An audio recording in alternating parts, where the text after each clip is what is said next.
الحمدللہ والصلاۃ والسلام علی رسول اللہ۔ محترم ناظرین، ہماری گفتگو ہو رہی ہے فجر کی نماز کے فضائل کے بارے میں، اس کے پڑھنے والوں کے لیے کیا کیا بشارتیں ہیں اور نماز چھوڑنے والوں کے لیے کیا کیا وعیدیں ہیں۔ فجر کی نماز چھوڑنے والوں کے لیے اللہ کے نبی صلی اللہ علیہ وسلم نے ان کو خبیث النفس کہا، ان کو کسلان کہا۔ اللہ کے نبی صلی اللہ علیہ وسلم نے ان کے لیے جہنم کی وعید سنائی ہے اور جہنم میں ایک دردناک عذاب کی وعید سنائی ہے۔ آپ کو یاد ہوگا اللہ کے نبی صلی اللہ علیہ وسلم نے ایک طرف تو فجر پڑھنے والوں کے بارے میں اللہ کے نبی صلی اللہ علیہ وسلم نے یہ بشارت دی ہے کہ وہ جہنم میں نہیں جائیں گے، جنت میں جائیں گے۔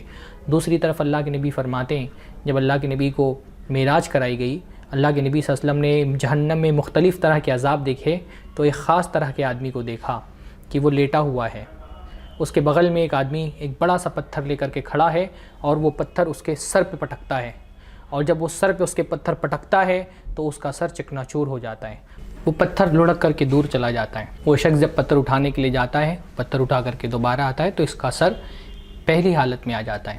پھر وہ پتھر اٹھا کر کے دوبارہ اس کے سر پر پٹکتا ہے، پھر وہ پتھر لڑک کر کے جاتا ہے اور اس کا سر بکھر جاتا ہے۔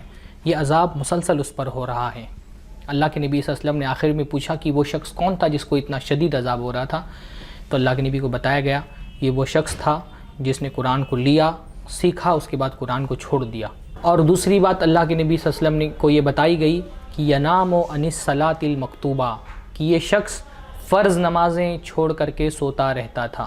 ایک تو قرآن لیا اور اس کے بعد اس کو چھوڑ دیا، قرآن کا علم سیکھنے کے بعد اس کو چھوڑ دیا، اور دوسرا نماز سے سوتا رہا، فرض نماز چھوڑ کر کے سوتا رہا۔ یہ کتنا دردناک عذاب ہے اور کتنے افسوس کی بات ہے کہ ہمارے معاشرے میں ویسے نماز پڑھنے والے بہت کم ہیں اور فجر کی نماز پڑھنے والے تو انتہا درجے میں کم ہیں۔ سب سے افضل امر فجر کی نماز ہے اور سب سے زیادہ کوتاہی ہمارے معاشرے میں فجر کی نماز کے بارے میں ہوتی ہے۔ حتیٰ کہ صورتحال یہ ہے، اور یہ بہت افسوس سے ہم کو کہنا پڑتا ہے کہ بہت سارے مدارس کے فارغین جن کو علماء کہتے ہیں وہ فجر کی نماز نہیں پڑھتے ہیں۔ بہت سارے دعات جو اپنے آپ کو داعی کہتے ہیں وہ فجر کی نماز نہیں پڑھتے ہیں، حالانکہ فجر کی نماز کیا، ایک داعی کے لیے تو تہجد کی نماز کی پابندی ضروری ہے، خوب اذکار کی پابندی ضروری ہے۔ امام ابن تیمیہ کے بارے میں امام ابن القیم رحمہ اللہ کی جگہ فرماتے ہیں کہ وہ فجر کی نماز پڑھنے کے لیے جب اس کے پڑھنے کے لیے جاتے، پھر اس کے بعد فجر کی نماز پڑھ کے ذکر کرنے کے لیے بیٹھتے تو اتنا دیر تک کے ذکر میں مشغول رہتے کہ ظہر کی نماز کا وقت قریب آ جاتا۔ تو امام ابن القیم رحمہ اللہ نے ان سے پوچھا کہ آپ اتنا دیر ذکر کرتے ہیں، کیوں کرتے ہیں؟ تو امام ابن القیم نے فرمایا کہ یہ ایک طرح کا میرا ناشتہ ہے، میری روحانی غذا ہے، یہ میرا روحانی ناشتہ ہے، اگر میں یہ نہ کھاؤں تو پھر میری طاقت، جو علم کی طاقت، ایمان کی طاقت ہے، وہ ختم ہو جائے۔ ظہر تک آپ اندازہ لگائیں، ظہر ہونے تک کے، یعنی ظہر کی نماز کے قریب تک صرف ذکر و اذکار میں مشغول رہتے ہیں، اور اس کے لیے خصوصی فضیلت بھی حدیث میں آئی ہے کہ جو آدمی فجر کی نماز پڑھ کے اپنی جگہ پہ بیٹھا رہے، اللہ کا ذکر و اذکار کرتا رہے یہاں تک کہ سورج طلوع ہو جائے، اور سورج طلوع ہونے کے بعد تھوڑے دیر کے بعد 2 رکعت نماز پڑھ لے جس کو اشراق کی یا چاشت کی نماز کہا جاتا ہے، تو گویا کہ اس کو کتنا ثواب ملے گا، کامل حج اور عمرے کا ثواب ملے گا۔ یہ اللہ تعالیٰ کی طرف سے یہ بھی ایک فجر کی نماز کی فضیلت ہے کہ فجر کی نماز پڑھ کے اس کی جگہ پہ بیٹھے رہیں، اللہ تعالیٰ کا ذکر و اذکار کرتے رہیں، تو اس کو، اور پھر اس کے بعد سورج طلوع ہونے کے بعد جو چاشت کی نماز کا وقت ہوتا ہے، یعنی سورج طلوع ہونے کے تقریباً جو ہے وہ پاؤں گھنٹہ یا آدھا گھنٹہ بعد وہ 2 رکعت نماز پڑھ لے تو اس کو کامل حج اور عمرے کا ثواب ملے گا۔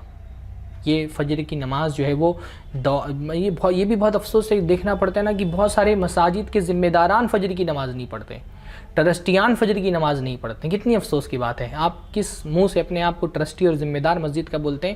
مسجد کو آباد کرنے والے لوگ مسجد کے ٹرسٹی اور ذمہ دار ہونے چاہیے۔ بہت افسوس کے ساتھ یہ بات کہنی پڑ رہی ہے۔ تو فجر کی نماز پڑھیں۔ یہ امت آج ہم کو اللہ کی نصرت کی ضرورت ہے، اللہ کی مدد کی ضرورت ہے، اور اللہ کی نصرت اور مدد کن لوگوں کے لیے آئے گی؟ اللہ نے فرمایا استعینوا بالصبر والصلاۃ، صبر اور نماز کے ذریعے سے اللہ تعالیٰ کی مدد چاہو، اللہ کی مدد مانگو۔ تو نماز نہیں پڑھیں گے تو اللہ کی مدد کیسے آئے گی؟ یہ فجر کی نماز پڑھے بغیر سوتے رہنے والوں کے لیے اللہ تعالیٰ کی مدد نازل ہوگی۔ آج امت کو اگر تمکین کی ضرورت ہے، قوت کی ضرورت ہے، تو یہ قوت کیسے ملے گی؟ یہ فجر کی نماز پڑھنے سے ملے گی۔ ہم باتیں بڑی کرتے ہیں، جان قربان کرنے کی بات کرتے ہیں، مال قربان کرنے کی بات کرتے ہیں، جنگ و جدال کی بات کرتے ہیں، اور ہم کو اللہ تعالیٰ کے لیے ہم نیند نہیں قربان کر سکتے۔ ایک نیند ہم سے اللہ تعالیٰ کے لیے قربان نہیں ہوتی۔ تو جب دل میں محبت، اصل یہ گناہ کیوں ہوتے ہیں؟ کیونکہ دل اللہ کی محبت سے خالی ہو جاتے ہیں۔ ہم کو اس کی فکر کرنی چاہیے کہ ہمارے دل میں اللہ کی محبت ہے کہ نہیں ہے۔ کسی نے بڑا خوبصورت جملہ کہا ہے کہ دو آنکھوں کو نیند نہیں آتی، محبت والی آنکھوں کو اور خوف والی آنکھوں کو۔ دل میں اگر کسی کے لیے محبت ہے، اس سے ملاقات کو وقت دیا ہوا ہے، اس سے ملاقات کا وقت قریب آ رہا ہے، تو آنکھوں سے نیند غائب ہو جاتی ہے۔ نماز اللہ سے ملاقات کا ذریعہ ہے، سجدے میں بندہ اللہ تعالیٰ سے سب سے زیادہ قریب ہوتا ہے۔ اگر یہ ملاقات، یہ اللہ سے محبت سچی ہے تو پھر بندہ فجر نہیں چھوڑے گا۔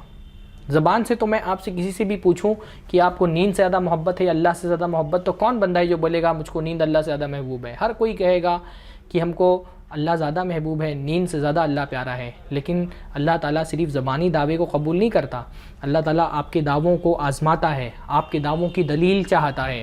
اور دلیل کیسے؟ دلیل ایسے کہ جب فجر کی نماز میں اللہ تعالیٰ بلاتا ہے، اللہ تعالیٰ اعلان کرواتا ہے الصلاۃ خیر من النوم، آ جاؤ نماز کی طرف، آ جاؤ کامیابی کی طرف، نماز نیند سے بہتر ہے۔ اگر اس وقت میں اپنی نیند قربان کر کے مسجد میں حاضر نہیں ہو رہا تو میں لاکھ دعویٰ کر لوں کہ میں اللہ سے زیادہ محبت کرتا ہوں، نیند سے اتنی محبت نہیں کرتا، لیکن میں اپنے دعوے میں جھوٹا ہوں۔ سچ بات یہ ہے کہ اگر میں اللہ کے لیے نیند قربان نہیں کر رہا تو مجھ کو نیند اللہ تعالیٰ سے زیادہ محبوب ہے۔ کس قدر تم پہ گرا صبح کی بیداری ہے، ہم سے کب پیار ہے، ہاں نیند تمہیں پیاری ہے۔ آج یہی صورتحال ہے ہماری۔ واللہ ایک نقطہ آپ یہ سمجھ لیں نا صرف، تو انشاءاللہ تعالیٰ فجر کی نماز آپ نہیں چھوڑیں گے۔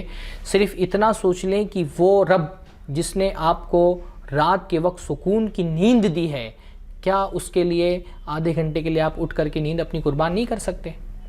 وہ رب چاہتا تو آپ کی پوری رات کی نیند خراب کر دیتا، آپ سے راتوں کو سکون چھین لیتا۔ آپ کیا کر سکتے تھے اللہ کا؟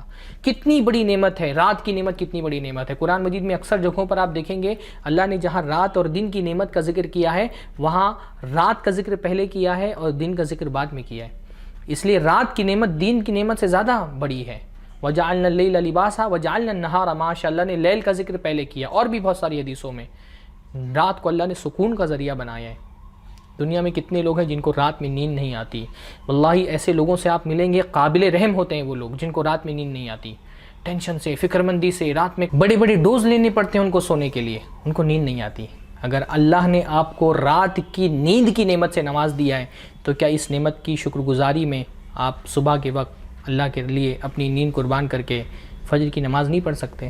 وہ رب جس نے رات کی سکون اور رات کی نیند کی سکون سے آپ کو سرفراز فرمایا ہے، اور آپ پھر اس کے بعد سوئیے، فجر کی نماز کے بعد آپ سوئیں۔